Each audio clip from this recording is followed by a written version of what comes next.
Hello, students. Today we are going to begin with chapter number 4, that is the human development.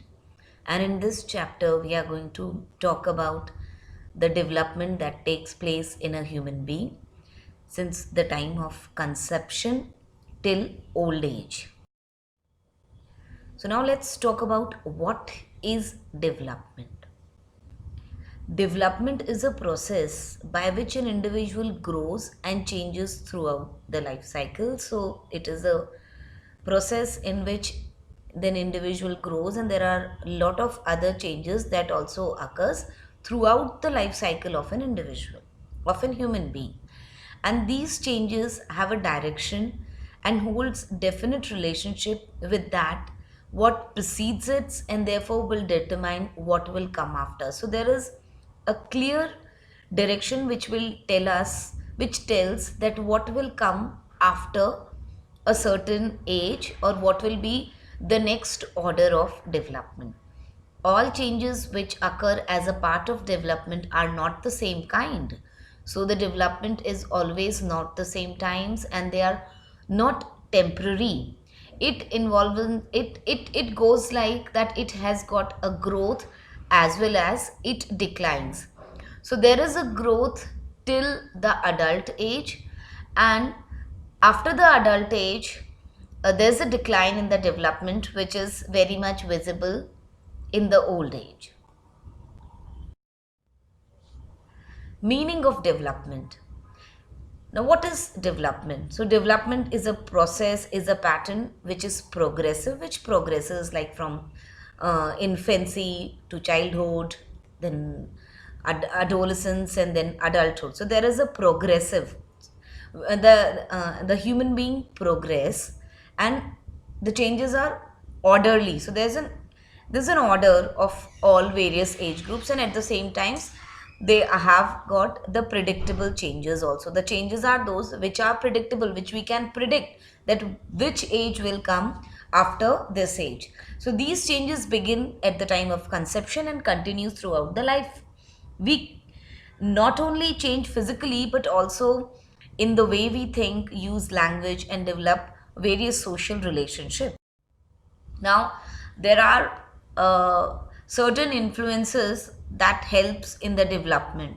So the influences that helps in development are the biological, cognitive, and the socio emotional process. So if we see, development is an interwoven result of biological process, cognitive, as well as socio emotional process.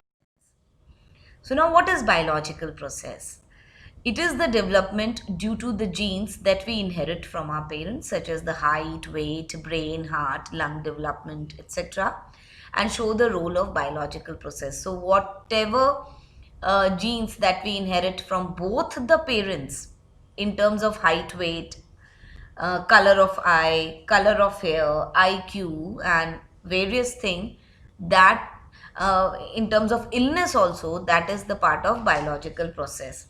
Then comes the cognitive process. Cognitive is the way, what are cognitions? Cognitions are the way how we perceive other, the way how we think about the world. It is the knowledge to know the world.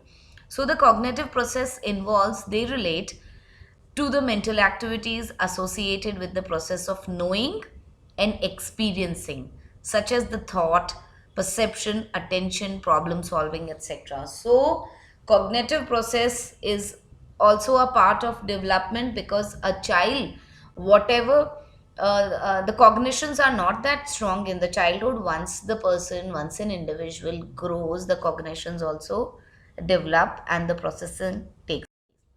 Then comes the socio-emotional process. They refer to the changes in an individual's interaction with the other people, changes in emotion and in personality. So, an individual's relationship changes from childhood to adulthood and to old age. It is important to remember that these three processes are interwoven, they are interconnected to each other. They keep on influencing the changes in the development of an individual as a whole throughout the human lifespan. This we have talked about development. Now we will talk about growth. Children, there is a difference between development and growth. Development is an orderly, processed, predictable changes in an human being. And growth refers to the increase in the size of the body organs or the organism as a whole. So, growth refers to the increase in an individual, in an organism as a whole, in terms of height, in terms of weight, in terms of intelligence, in terms of socio-emotional processing. That is growth.